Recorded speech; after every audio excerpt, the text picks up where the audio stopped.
Shalom. Firman Tuhan yang kita ambil dari 2 Korintus pasalnya yang ke-13. Kita akan baca dari ayatnya yang ke-5 sampai dengan ayatnya yang ke-13. Ujilah dirimu sendiri. Apakah kamu tetap tegak di dalam iman? Selidikilah dirimu. Apakah kamu tidak yakin akan dirimu bahwa Kristus Yesus ada di dalam diri kamu?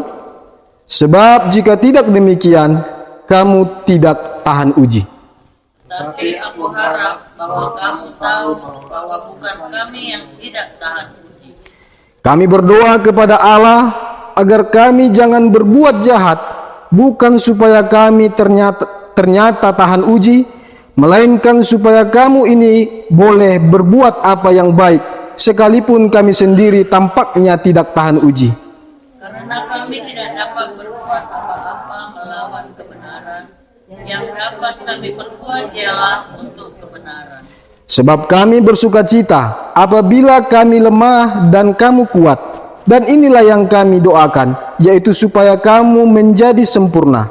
Itulah sebabnya sekali ini aku menulis kepada kamu ketika aku berjatuhan di dekat kamu, supaya bila aku berada di tengah-tengah kamu, aku tidak terpaksa bertindak keras menurut kuasa yang dianugerahkan Tuhan kepadaku untuk membangun dan bukan untuk meruntuhkan.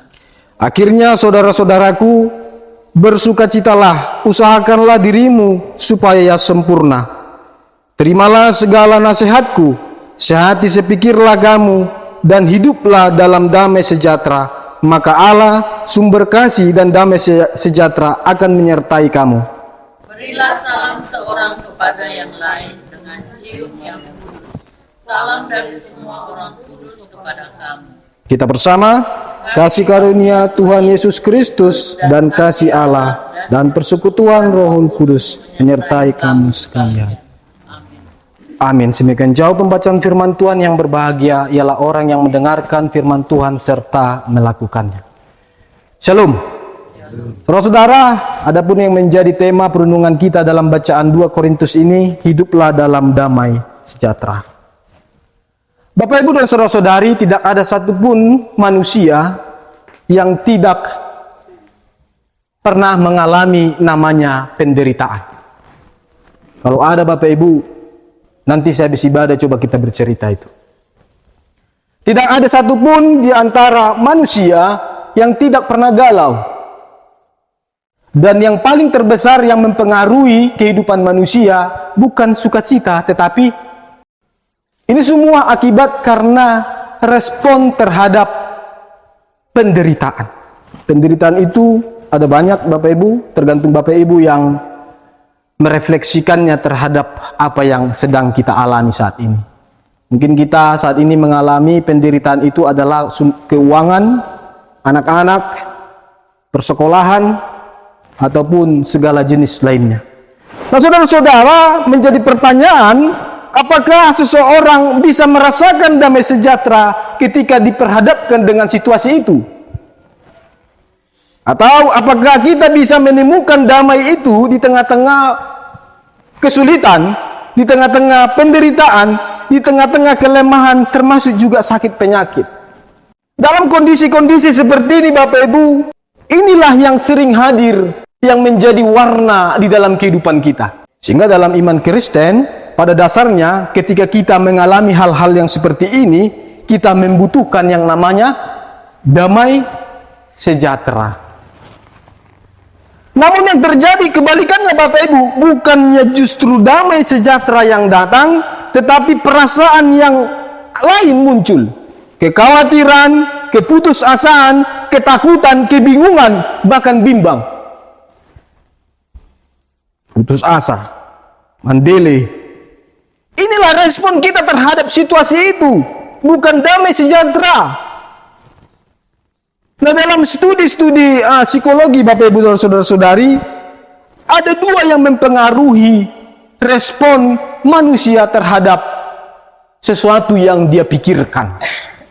Apa itu? Yang pertama, efek placebo. Ada yang bisa menjelaskan efek placebo, Bapak Ibu? Efek placebo yang pertama dapat mempengaruhi pikiran manusia dan perasaan kita untuk meresponi sesuatu hal yang masuk di dalam kehidupan kita. Nah, efek placebo ini adalah efek yang baik, Bapak Ibu. Dia muncul karena keyakinan terhadap sebuah pengharapan kita di balik situasi itu. Ini efek yang baik, bahwa di balik respon kita ternyata ada keyakinan dan pengharapan bahwa situasi itu baik-baik saja. Ini kalau kita sering mengalami sebuah masa sulit, Bapak Ibu, kita kadang menghibur diri sendiri. Inilah itu yang disebut efek placebo. Adang pola baik, mak, pasti yang terbaik yang dapat. Atau ketika kita berobat ke rumah sakit, Bapak Ibu, kata-kata yang dikatakan dokter yang memeriksa ialah tidak apa-apa, ibu pasti sembuh, bapak pasti sembuh. Yang penting, ini efek placebo. Ketika kita merespon dengan baik, ada keyakinan, ada pengharapan, itu akan menghasilkan yang baik. Bukan kekhawatiran, bukan kebimbangan atau kebingungan. Sehingga yang dihasilkan dari efek placebo ini ialah ketenangan, semakin yakin, percaya diri, dan damai. Ada yang pernah mengalami ini, Bapak Ibu?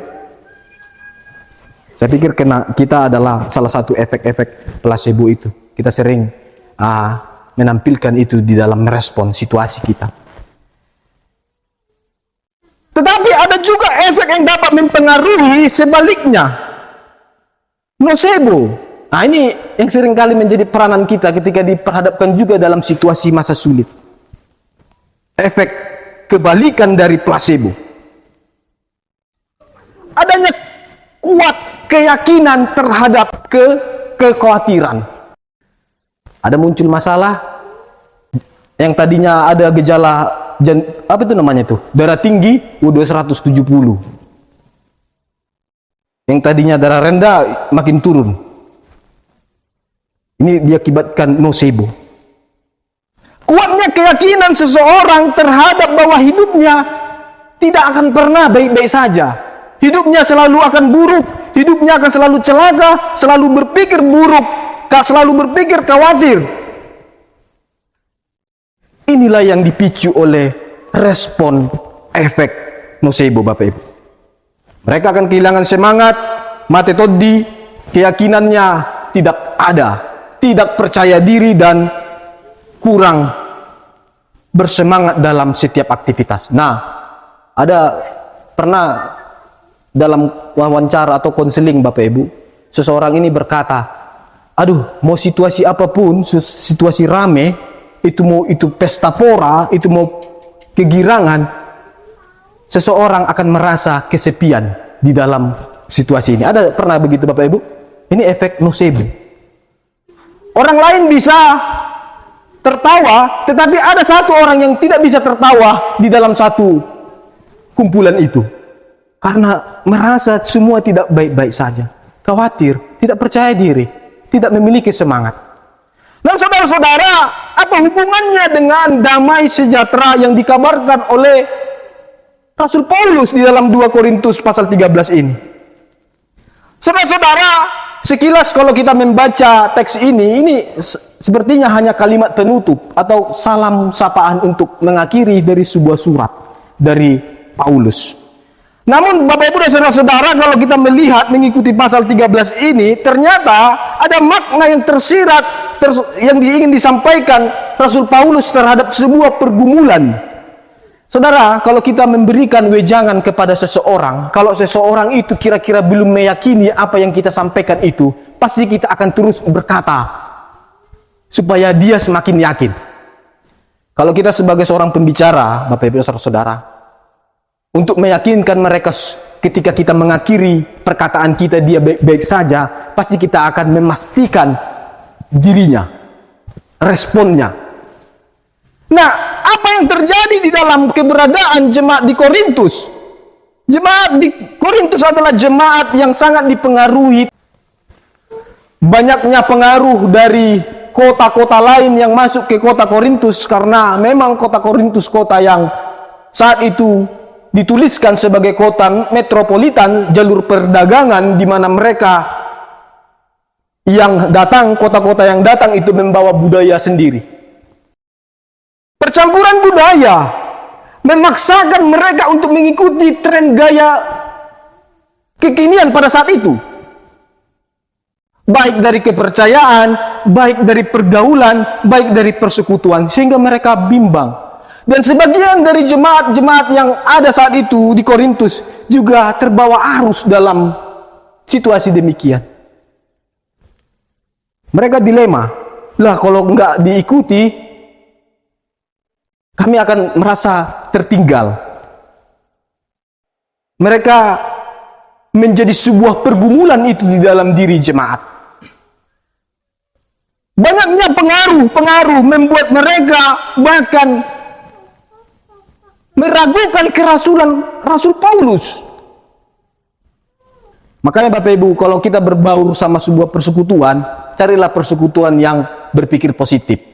Karena kalau berpikir negatif, mungkin kita akan terbawa nuansanya. Dan orang yang kita ceritakan itu juga akan kita munculkan nuansa yang berbeda lagi. Mereka bingung, bimbang lah.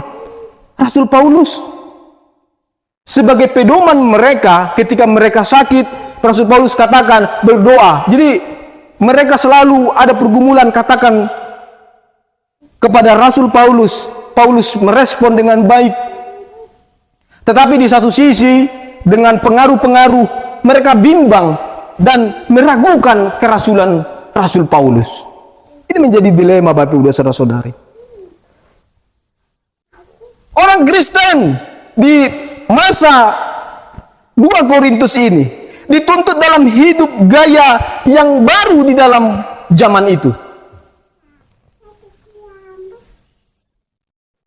Meragukan kerasulan dan semakin meragukan ajaran yang diajarkan oleh Rasul Paulus. Apa buktinya? Mari kita perhatikan ayat 5 Bapak Ibu. Apa yang dikatakan Rasul Paulus? Coba ayat 5 dan ayat 11.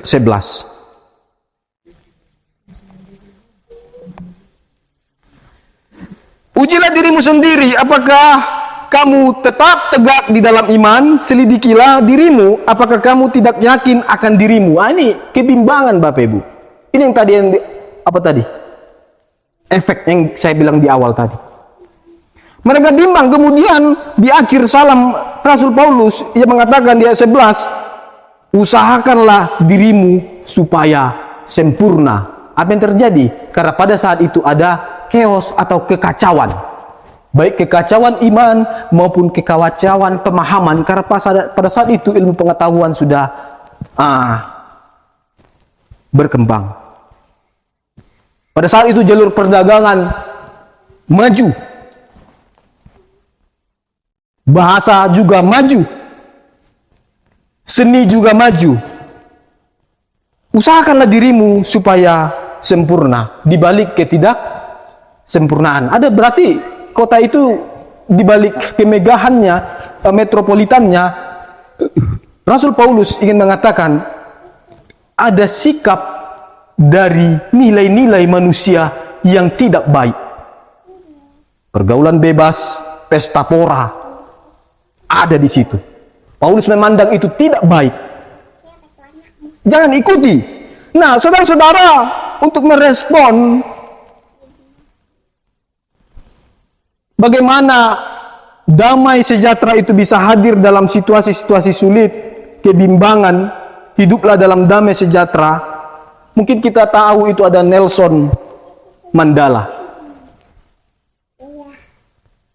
Nelson Mandela, dia adalah seorang reformasi atau malaikatnya orang-orang Afrika Selatan yang membangun sebuah gerakan menolak rasisme.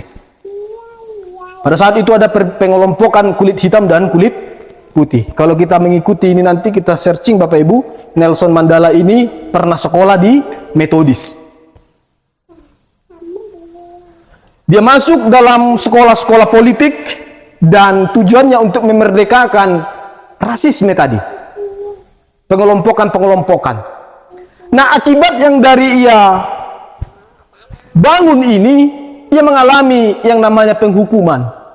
Harus menjalani hukuman mati. Dituliskan di situ 27 tahun dia di penjara. Dia awalnya tadi membangun sebuah gerakan untuk memerdekakan sebuah gerakan yang memerdekakan orang-orang penduduk asli orang Afrika. Tetapi orang responnya lain, termasuk juga pemerintahan pada saat itu, dianggap sebagai komunis, dianggap berseberangan dengan pemerintah, ya penjara. Bahkan di dalam penjara, Bapak Ibu Saudara-saudari, ia mengalami penyiksaan yang begitu kejam daripada tahanan yang lain. Siksa. Dan akhirnya dalam penyiksaan itu, banyak orang yang menguji karakter dari si Nelson ini, Bapak Ibu Saudara-saudara. Apa itu? Kenapa Nelson Mandela berhasil menghadirkan dan merasa damai sejahtera itu ada dalam dirinya? Meskipun sekali ia diinjak-injak oleh tahanan, di dalam tahanan, mengalami penyiksaan, mengalami diskriminasi terhadap kaumnya sendiri. Ia mengeluarkan suatu pandangan hidupnya bahwa ternyata ia melihat sisi baik dari penderitaan. Ia melihat sisi baik dari perlakuan yang keras terhadap dirinya di penjara. Biasanya orang, Bapak Ibu, kalau sudah kena masalah, yang dia lihat itu bukan sisi baiknya kan, sisi buruknya. Tapi Nelson Mandela, ia melihat sisi baiknya yang dia alami. Ia tidak mau terjebak dari sisi negatif yang dia alami. Karena kalau dia pikir-pikir itu, maka dia akan semakin tertekan dan hancur.